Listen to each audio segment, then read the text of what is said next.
ओम शांति। 25 अगस्त 2023। मीठे प्यारे बाबा के आज के मधुर महावाक्य।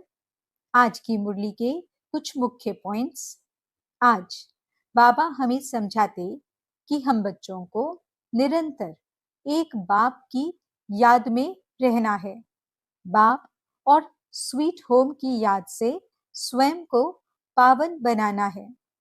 एक बाप की श्रीमत से स्वयं को डबल सिरताज बनाना है। रूहानी पंडा बन सबको सच्ची यात्रा करानी है। अपनी स्वस्थिति अर्थात आत्मिक स्थिति को इतना शक्तिशाली बनाना है जो किसी भी प्रकार की परिस्थिति का हम पर प्रभाव न हो। हम सर्व आत्माओं की शुभ भावना और शुभकामना द्वारा सेवा कर सकें। तो चलिए सुनते हैं आज की बाबा की मीठी प्यारी मुरली। ओम शांति। बाबा कहते, मीठे बच्चे, यह संगम युग है ब्राह्मणों की पुरी। इसमें तुम ब्रह्मा के बच्चे बने हो। तुम्हें बेहद के बाप का वर्षा लेना है और सभी को दिलाना है। प्रश्न, इस ज्ञान को अच्छी रीति समझने के लिए किस प्रकार की बुद्धि चाहिए? उत्तर, व्यापारी बुद्धि वाले ही इस ज्ञान को अच्छी रीति समझेंगे। यह है बेहद का व्यापार। बाप बच्चों को भिन्न भिन्न कमाई की युक्तियां बताते रहते हैं। बच्चों का काम है मेहनत करना। ऐसी युक्ति निकालनी चाहिए जिससे स्वयं की भी कमाई जमा होती रहे और सर्व का भी कल्याण हो। बाप की याद और सेवा ही कमाई का साधन है। गीत, रात के राही थक मत जाना, सुबह की मंजिल दूर नहीं। ओम शांति। पारलौकिक बाप बच्चों के प्रति समझा रहे हैं। कहते हैं कि बच्चे, मुझ अपने पारलौकिक परम पिता परमात्मा को भूलना नहीं है। गाया भी जाता है, गीता का भगवान, बाइबल का भगवान व कुरान का भगवान कभी कोई नहीं कहेंगे। कोई भी धर्म स्थापन करने वाले ऐसे नहीं कहेंगे कि हे बच्चे, अब मुझ पारलौकिक बाप को याद करो। ऐसे कोई किसको कह नहीं सकते। बच्चा पैदा होता है, बाप को जानते हैं, बाप को ही याद करते रहेंगे क्योंकि वारिस है। अब पारलौकिक बाप कहते हैं, हे मेरे सिकिलदे बच्चे, अब तुमको मेरे पास आना है। मैं तुम बच्चों को परम धाम निर्वाण धाम ले चलने लिए आया हूं। तुम भक्त मुझ भगवान को याद करते थे। अब मैं कहता हूं, तुम मुझे निरंतर याद करो। मैं तुमको सुख धाम ले चलता हूं। अपने दिल अंदर देखो, तुमने आधा कल्प कितना दुख उठाया है। पहले से ही इतना दुख नहीं मिलता है। पीछे दुख वृद्धि को पाता है। अब पारलौकिक बाप कहते हैं, मुझे याद करो। सभी धर्म वालों को कहते हैं, हे मेरे बच्चे, तुम अपने को भाई भाई समझते आए हो। अब तुम आत्माओं का जो पारलौकिक बाप है, जिसको सब जीव आत्माएं दुख में याद करती हैं, वह अब ब्रह्मा मुख कमल द्वारा तुम बच्चों को समझा रहे हैं। समझानी दी जाती है ब्रह्मा मुख वंशावली ब्राह्मणों को। प्रजापिता ब्रह्मा को सिर्फ कुमारियां ही नहीं थी, कुमार कुमारियां दोनों थे, भाई बहन थे। ब्रह्मा कुमार कुमारियां, एक ही बाप के बच्चे, एक ही दादे के पोत्रे पोत्रियां ठहरे। तुम बच्चों को सम्मुख समझाया जाता है। तुम सम्मुख सुनते हो, समझते हो कि हम निराकार शिव बाबा के सब बच्चे हैं। बरोबर हम ब्रह्मा द्वारा शिव बाबा से स्वर्ग की बादशाही पाने के लिए राजयोग सीख रहे हैं। परम पिता परमात्मा ब्रह्मा मुख द्वारा जो तुमको समझाते हैं, वह फिर औरों को समझाना है। जो लौकिक भाई बहन हैं, उन्हों को समझाना है। तुम हो गए पारलौकिक। पारलौकिक बाप से तुम वर्षा लेते हो। तुम कहलाएंगे पारलौकिक भाई बहन। वह हुए लौकिक भाई बहन। तो बाप समझाते हैं, बच्चे हूबहू 5000 वर्ष पहले मुआफिक तुम बुद्धि का योग लगाओ तो तुम्हारे विकर्म विनाश हो जाएंगे, पाप भस्म हो जाएंगे। बाप की याद को ही योग अग्नि कहा जाता है। इस सर्वशक्तिमान बाप की याद में रहने से तुमको शक्ति मिलेगी। वह एक ही निराकार बाप है। इस ब्रह्मा मुख से सुनाते हैं। जरूर रथ तो चाहिए ना, जिस रथ के ऊपर उनकी सवारी हो। यह रथ है, इसमें परम पिता परमात्मा सवार हो बच्चों को यह सिखलाते हैं। इस सृष्टि के आदि मध्य अंत की समझानी देते हैं, जिससे तुम भविष्य में चक्रवर्ती राजा रानी बन जाएंगे और निरंतर याद करने से विकर्माजीत बन जाएंगे, पावन पुण्य आत्माएं बन जाएंगे। बाबा जो स्वर्ग स्थापन करते हैं, उस स्वर्ग के तुम चक्रवर्ती महाराजा महारानी बनेंगे, सो भी 21 जन्मों के लिए। और भारत में जो भी उत्सव होते हैं, शिव जयंती, होली, राखी, जन्माष्टमी, दिवाली आदि, इन सब उत्सवों का महत्व और हर एक की बायोग्राफी हम आपको सुनाते हैं। आओ बहनों भाइयों, हम आपको पारलौकिक बाप का परिचय देवें। परिचय ले सहज राजयोग सीख तुम विश्व के मालिक बनेंगे। वर्ल्ड ऑलमाइटी पवित्रता, सुख, शांतिमय, अटल अखंड राज्य करेंगे। ये किसको भी समझाना बहुत सहज है। इस रीति लिखना भी है। बाप के समझाए हुए ये राज हम तुमको समझाएंगे। बाप के बच्चे बनेंगे तब तो वर्षा मिलेगा ना। तुम भी बेहद के बाप से बेहद का वर्षा आकर लो। जन्म जन्म तो हद का वर्षा लेते आए हो। वह है दुख का वर्षा, क्योंकि यह है ही रावण राज्य। राम के राज्य में सदा सुख था, फिर माया रावण के राज्य में तुम दुखी हुए हो। ये तो तुम कोई को भी समझा सकते हो। पब्लिक भाषण में भी तुम समझा सकते हो। ऊंचते ऊंच है भगवान, फिर हैं ब्रह्मा विष्णु शंकर, फिर उन्होंने महिमा गाया भी हुआ है। ब्रह्मा द्वारा स्थापना, तो जरूर वह स्थूल वतन में होगा। ब्राह्मण है ब्रह्मा की संतान, उनको ही प्रजापिता ब्रह्मा कहा जाता है। पहले पहले ब्राह्मण वर्ण चाहिए। ऊंचते ऊंच है ब्राह्मण वर्ण। कौन स्थापन करते हैं? परम पिता परमात्मा पिता के सब बच्चे ठहरे। ब्रह्मा द्वारा इन ब्रह्मा कुमार कुमारियों को बैठ पढ़ाते हैं। ये संगम युग है ब्राह्मणों की पुरी। फिर रुद्रपुरी में जाकर विष्णुपुरी में आते हैं। पहले पहले रुद्रमाला में वह आएंगे जो निरंतर याद करेंगे। सूर्यवंशी चंद्रवंशी राजाएं बनते हैं ना। तो इस समय परम पिता परमात्मा द्वारा राजयोग सीखने से राजाई पद पाते हैं। बाप कहते हैं कि निरंतर मुझ बाप को याद करो, बुद्धि का योग मेरे साथ लगाओ। यह है रूहानी यात्रा। जन्म जन्म से तो जिस्मानी यात्राएं करते आए, अब बाप आकर रूहानी यात्रा सिखलाते हैं। कहते हैं मुझ बाप को और स्वीट होम को याद करो, जहां से तुम आए हो पाठ बजाने।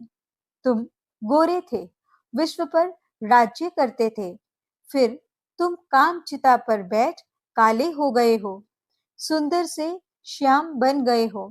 भारत बड़ा सुंदर था, नाम ही था स्वर्ग, अब तो नरक है ना। तुम ही पूज्य से फिर पुजारी बनते हो, तो ऊंचते ऊंच भगवान शिव, फिर ब्रह्मा विष्णु, शंकर, इन द्वारा बाप कार्य करवाते हैं। इन्हों को निमित्त बनाया है। करण करावन हार है ना। ब्रह्मा द्वारा भारत को स्वर्ग बनाने के लिए राजयोग सिखलाते हैं। बाप कहते हैं कि ये राजयोग सिखलाकर पूरा करूंगा तो फिर विनाश होगा। फिर जो नई दुनिया स्थापन करते हैं उनमें जाकर राज्य करेंगे। फिर जितना जो पुरुषार्थ करे, सारा पुरुषार्थ पर मदार है। कहते हैं गंगा पतित पावनी, फिर परमात्मा को पुकारते क्यों हो? हे पतित पावन आओ। तो पुजारी भक्तों को भक्ति का फल मिलना चाहिए ना। स्वर्ग में तुमको जीवन मुक्ति का फल मिलता है और सबको शांति का फल मिल जाता है। स्वर्ग में सुख शांति दोनों ही थे। सब सुखी थे जिन्होंने राजयोग सीखा। विकर्म विनाश तो करना ही है, हिसाब किताब चुकतू तो होना ही है। फिर नए सिर पाठ बजाना है, सबका हिसाब किताब चुकतू कराए, पावन बनाए, बाप साथ में ले जाते हैं। यह सब राज समझने के हैं। मनुष्य भगवान को याद करते हैं तो जरूर भगवान को सृष्टि पर आना पड़े। कहते हैं कि सृष्टि पर आकर भक्तों को भक्ति का फल देता हूँ। मुक्ति व जीवन मुक्ति, शांति व सुख देता हूँ। दुनिया में सुख शांति व संपत्ति ही मांगते हैं। मनुष्य तो संपत्ति के लिए ही पुरुषार्थ करते हैं कि धनवान बने। समझते हैं संपत्ति में ही सुख होगा। परंतु भल किसको कितनी भी संपत्ति है, राज्य तो फिर भी माया का है ना। पतित दुनिया है ना, तो पाप जरूर होंगे। संपत्ति के लिए बहुत पाप करते हैं। यह है ही पाप आत्माओं की दुनिया। इसमें कोई भी पुण्य आत्मा होती नहीं। पुण्य आत्माओं की दुनिया में फिर कोई पाप आत्मा नहीं होती। यथा राजा रानी तथा प्रजा पुण्य आत्मा होते हैं। इन पावन देवी देवताओं को पतित दुनिया में राजा लोग भी पूजते हैं, क्योंकि समझते हैं ये सर्वगुण संपन्न है। हमारे में कोई गुण नहीं, आपे ही तरस परोई। फिर ये कहते हम ही भगवान हैं। पतितों को पावन बनाने वाला तो एक ही बाप है। पतित पावन कहने से बुद्धि चली जानी चाहिए निराकार भगवान की तरफ। निराकार उपासी भी होते हैं ना, तो वह निराकार बाप है ऊंच से ऊंच। जब तक उनका पूरा परिचय नहीं तो उपासना क्या करेंगे? भल कहते हैं परम पिता परमात्मा शिव है, निराकार उपासी है ना। निराकार को याद करने वाले, परंतु वह है कौन? पूरा परिचय चाहिए ना। निराकार को क्यों याद करते हैं? उससे क्या मिलेगा? क्या निराकारी दुनिया में जाएंगे? आत्माओं को तो निराकारी दुनिया में जाने के रास्ते का पता नहीं है। भल सब याद करते हैं, परंतु बिगैर परिचय। इस समय याद करने से तो कोई पावन नहीं बनेंगे। यहाँ तो निराकार खुद साकार में आते हैं। मनुष्य तो निराकारी दुनिया में जाने के लिए कितने शास्त्र आदि पढ़ते हैं, परंतु कोई जा नहीं सकते। रास्ते का भी पता नहीं है। जिस्मानी यात्रा के पंडे लोग रास्ता जानते हैं तब तो ले जाते हैं ना। यहाँ इस रास्ते को कोई जानता नहीं जो समझाए। इसके लिए कहते बेअंत है, तो फिर याद कैसे करें? कुछ भी समझते नहीं। कोई ने कहा बेअंत है, फिर कोई ने कहा निराकार है, तो फिर निराकार उपासी बने। आजकल तो फिर कह देते कि हम वही हैं। दिन प्रतिदिन तमो प्रधान मत होती जाती है। जो आता वह कहते रहते हैं। बाप समझाते हैं ऊंच से ऊंच बाप गाया जाता है। सर्वव्यापी कहने से तो सब ऊंच से ऊंच हो जाते हैं। इतने पतित दुखी वे फिर ऊंच से ऊंच कैसे होंगे? एक तरफ कहते नाम रूप से न्यारा है, फिर उनको पत्थर भित्तर में लगाना, इसको ही धर्मग्लानि कहा जाता है। अभी फिर कहते हम ही परमात्मा हैं।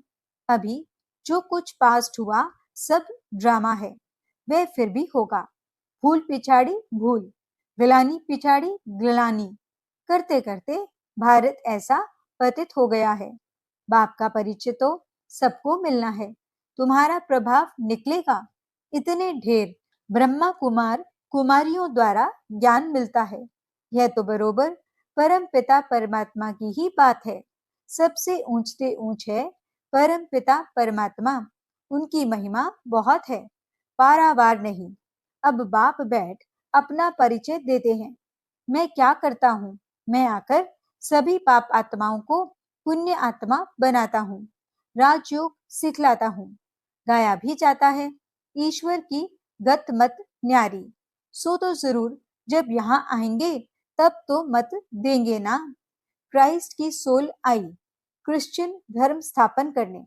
बाप की मत तो सबसे न्यारी है। यह बाप तो है सबसे ऊंच। भारत में मनुष्य मात्र में श्रेष्ठ ते श्रेष्ठ देवी देवताएं ही डबल सिरताज बने हैं। बाप की है श्रीमत। भगवानुवाच, मैं तुमको राजयोग सिखलाता हूँ जो और कोई सिखला न सके। लिखा हुआ है भगवानुवाच, वह है ही हेवनली गॉड फादर जो स्वर्ग की स्थापना करते हैं। स्वर्ग के लिए तुम ब्राह्मणों को राजयोग सिखलाते हैं। ब्राह्मण वर्ण सबसे ऊंच हो गया। बाप सर्विस की युक्तियां बहुत बतलाते हैं। भल कोई गालियां भी दे, तुम चित्र रख दो, उनमें लिखा होगा कि इन वर्णों में भारत ही आता है।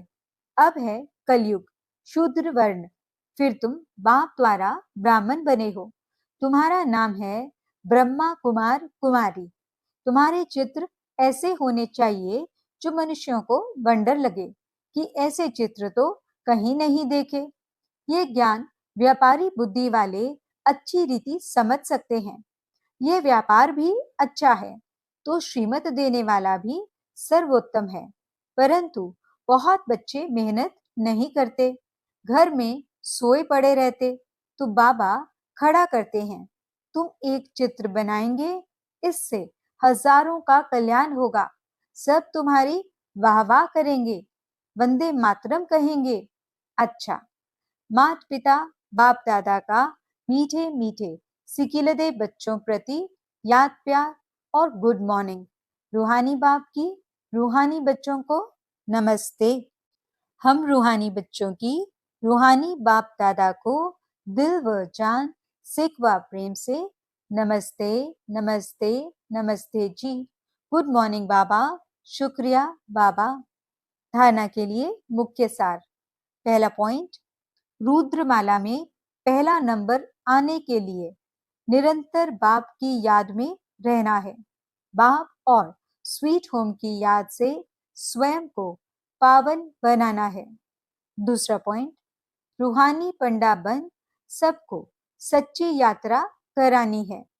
एक बाप की श्रीमत से स्वयं को डबल सिरताज बनाना है। वरदान, स्वस्थिति की शक्ति से किसी भी परिस्थिति का सामना करने वाले मास्टर नॉलेजफुल भव। स्वस्थिति अर्थात आत्मिक स्थिति। परिस्थिति व्यक्ति व प्रकृति द्वारा आती है, लेकिन अगर स्वस्थिति शक्तिशाली है तो उसके आगे परिस्थिति कुछ भी नहीं है। स्वस्थिति वाला किसी भी प्रकार की परिस्थिति से घबरा नहीं सकता, क्योंकि नॉलेजफुल आत्मा हो गई। उसे तीनों कालों की सर्व आत्माओं की नॉलेज है। वह जानते हैं कि यह परवश है, इसलिए शुभ भावना शुभ कामना द्वारा उसकी सेवा करेंगे। घबराएंगे नहीं, सदा मुस्कुराते रहेंगे। स्लोगन, भाग्यवान वह है जो सदा भाग्य के गुण गाए, कमजोरियों के नहीं। अच्छा, ओम शांति।